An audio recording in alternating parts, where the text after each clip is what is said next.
Yes, welcome back. It's usually a pleasure to talk to people who are like flies, who are very into the system, you know what's happening.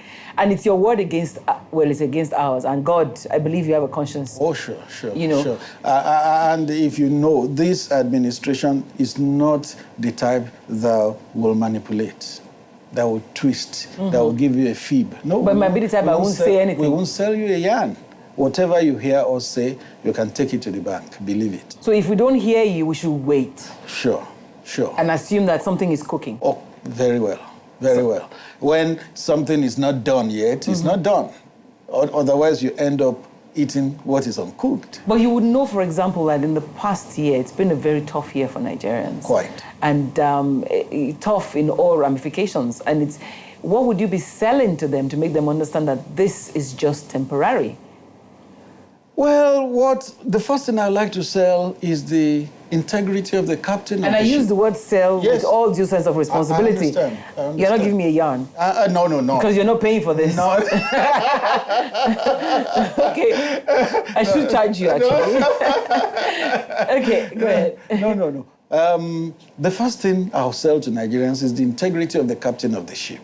If you have some doubts about the captain of your ship and you run into a storm, you then begin to panic. But if you know that this captain is tested, is seasoned, and he will not abandon the ship, then you stay with him. So I would like to tell them, the captain of a ship, the president, is somebody who knows where he is going. Really? He knows where he is steering the ship. It may be tempestuous for now, but we'll get to safe harbor. We'll get there, yes. Isn't it too old? Is his brain as sharp as it should be at 73? Well, at 73, you're not exactly a young man. But Tunisia elected an 88-year-old man last year. He's leading the country. As long as a man is sound mentally, sound physically, sound spiritually, he can be president. Our constitution did not prescribe an upper limit. Okay, it just prescribes a lower limit as to who can become president. Tell me something that we don't know. Yes. That will indicate that this man is strong. Does he jog in the morning? Does he do whatever? What does he do? No. The thing is the volume, the work he does, and the long hours he runs. I'll tell you, where did we go? I think it was Washington. We flew in, and when we got there, all of us who are a lot younger wanted to take some nap. The president got going immediately. We hadn't arrived an hour. He was in his first meeting. He's slimmer than you now. So, is it what he eats? God doesn't make us all the same way. The world will be boring if we all were the same way. He's probably healthier than you. Well, he's healthy, I can guarantee. He's healthy. If he was not healthy, he wouldn't be able to do the job. So all these trips that we hear, he's gone for medical trip, he's gone for this. Do you believe? Well, doesn't he? I mean, when he had to go on a medical, yes, it was announced. It was announced. So if a man told you, I'm going to rest, and during that rest, I'll see my doctors. So why would he then hide it if he needed to go on medicals at another time? You know, Nigerians can be very suspicious. Not all of them, but there are some people that will always impute motives into anything you do. So as the person who's supposed to be giving the correct information, do you find it frustrating sometimes when you read stuff, especially with the era of social media? Yeah. Well, when I read those things, I just take them in my strides. You don't respond? No. Because I also have a principle that takes those things in his strides. When you're a spokesman, you need to understand the person you speak for. You don't go ahead of him. You just stay by his side or come behind him. But you don't go ahead of him. If you go ahead of him, you're a wrong person for him. So I understand my principle. I know the things he wants me to react to. I know how he wants me to react to those things, and that's what I do. I wondered how you handled the issue with the president tried to crack a joke in Berlin when the issue of his wife's interview came up. He laughed and he talked about the woman's place being, in certain parts of the house. How did you, as a media person, take that and respond to it? Yes, because you said yourself, he laughed. Yeah, but that laughter could have been cynical. Okay. Now, for me, how did you the handle way it? I analyzed it was, he said his wife's place was in the kitchen, in the living room, and in the other room. Very important rooms, if you ask me. Very, very important. You have those rooms in your house. I have them in my house. If you didn't have all those rooms, the house would not be complete. It's important, but does he realize it's important? Yes, very, very important. But then look at him. His wife, he married her as a school cert holder. She got a first degree. She got a master's. She opened a spa, did business. If he was a man who wanted to consign the woman to any of those 3 rooms, she wouldn't do any of those. She wouldn't go to school. So he's more liberal than we think. Oh, yes. You need to see his daughters. I have. Oh, great. They're delight to see. Great. And very well educated. So that takes care of it. Yes, I just wonder, though, how you manage the perception. That's what I was asking you. Yeah. You know this fellow. We don't. Yeah. Right? How do you manage it without looking like you are peppering it up? Good. That is why it's not everything we respond to or react to. Because when you begin to respond to everything, people see you more as a propagandist. And in managing your principal's image, you will be doing yourself a lot of disservice, and even your principal disservice if you begin to sound like a propagandist. Rather, you should be measured, should be temperate, so that you are believable. For me, it's about getting people to understand whatever side there is. It's not a function about nailing somebody in a coffin. Good. However, Good. I do know that your principle is a tough product to sell. Oh. You know, and I know that you know that. But what is it that you will give to Nigerians to make them understand that truly there would be a horizon that the sun will rise? Thank you. I am not the one that will be giving Nigerians, really. Oh. Nigerians already bought it. Oh, really? Oh, yes. That was why they voted for him. That was then. No, People are regretting. Please don't start that. When you say people, be scientific. What percentage? 50 million people voted for him. Unless you show me scientific evidence that of the 50 million, this is the number that has changed its mind and all that. No, let's be scientific. People are with this president. Oh, you won't believe it. People are with him. Recently... They're impatient, though. Yes, but patience... Oh, they're tired of waiting. Let me not say impatience. They're tired of waiting. Patience is a conquering virtue. So they need to learn patience. They need to learn patience.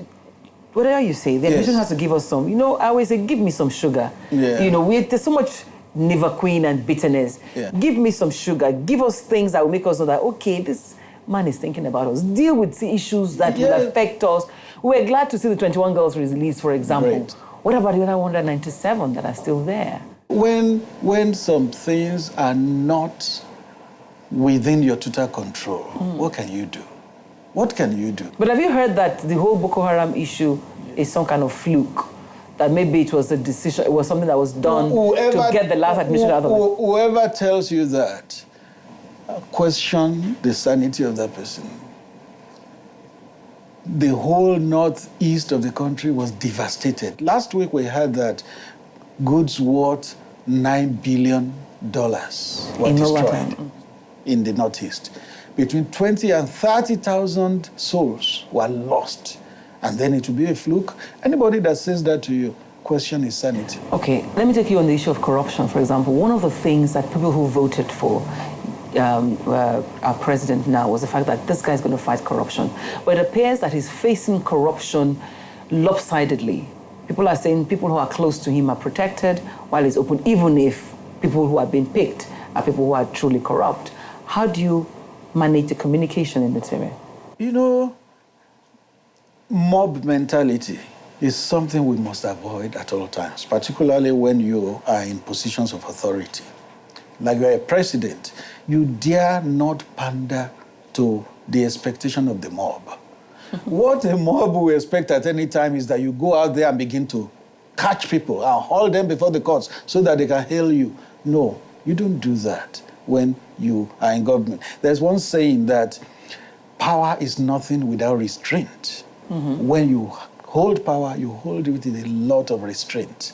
A man in that position without restraint will just go there and begin to pick everybody so that he can be held. Not this president. Anybody that has a case established against him, no matter who he is, no matter what he is, no matter what party he belongs to, will answer as far as this president is concerned. Well, you know that, for example, things like the River State money was used for his election. Why is Amici still running around free? I will be glad to see the evidence. I will be very, very glad. And the president himself will be delighted to see it. But since we have been hearing that story, nobody has brought a shred of evidence. So, for example, the recent gathering of judges, I want to use the word gathering to be safe. It's like, oh, this is just going back to the draconian military era. You need to be draconian to fight corruption. So you accept that was draconian? No, I didn't say so. But if being draconian is what it takes to fight corruption, please, let's do it. Now, is our president pursuing corruption to the detriment of every other thing? No, because every other thing revolves around that corruption war. If you don't fight corruption to a standstill, how do you free funds for development? Is corruption fighting back? Oh, it will always fight back. Is it a dirty fight? Very dirty. Very, I can tell you. Very. You can give me a snippet? Let's leave that for the courts, because these are things that will go to the courts. So let's leave that. So now, do you remember Ruben was here a while ago, Dr. Abbas was here, and we read something in recent times about how spiritual things are going around in the Asoro. Are you safe? I wrote a response. Did you read it? I didn't read your response, actually. I think you need to read it. I'll give you... The headline of my piece was The Unspiritual Side of Aso Villa. Yeah. If you Google it, you'll get to read it. His own was The Spiritual Side of Aso Villa. So my response was The Unspiritual Side of Aso Villa. By the time you read it, you get my perspective on it. And my perspective is that whatever happens in Aso Villa happens in any part of the world. If people shenanigans of course, it's typical of human beings. If people fall sick in the villa, they fall sick outside it. If he said... no, but tell me, haven't you heard that they bury things in Aso Villa? Don't they bury things outside Aso Villa? They bury things everywhere. I didn't see anything buried in Aso Villa, but if they say they buried, don't they bury anywhere There's else? Superior power inside here. So what's the best and the worst thing as I round up on this show? What's the best and the worst thing about this your job? Share it with me. The best is that I have opportunity to serve my country. Out of 170, 180 million Nigerians, when you are called, come and serve your country, it's a good thing. It's a good thing. I tell you that... Did you accept joyfully, or were you worried? I accepted tentatively. Tentatively. And I tell you, if not for the person of the president... Did he call you himself? I'll tell you the story. If not for the person of this president, I would never have accepted this kind of job. No, I would never. I just was there as a journalist, managing director, editor-in-chief of the Sun newspapers, president, Nigeria Guild of Editors. I was content. That was what I enjoyed doing, and I was doing it. So when the offer to do this came, I was quite tentative. Did you get a call for the call of the night? Let me tell you what happened. You know, the election results began to trickle in. The election was March 28th, 29th, and in the evening of 31st, last day of March. Yes, last day of... that's 15th. 15th is Eyes of March. On the last day of March, the trend was clear. But we needed to wait for one last result. And when it came, it was about midnight of March 31st. I was at home, in my living room. In Lagos? Yes, in Lagos. We were watching the television. And exactly 20 past 12, my phone rang. And somebody said, please, hold on for Mr. President, because by then he had been declared. And the phone was handed over to him, and he said, Adeshina, that's what he calls me. He added chief to it recently.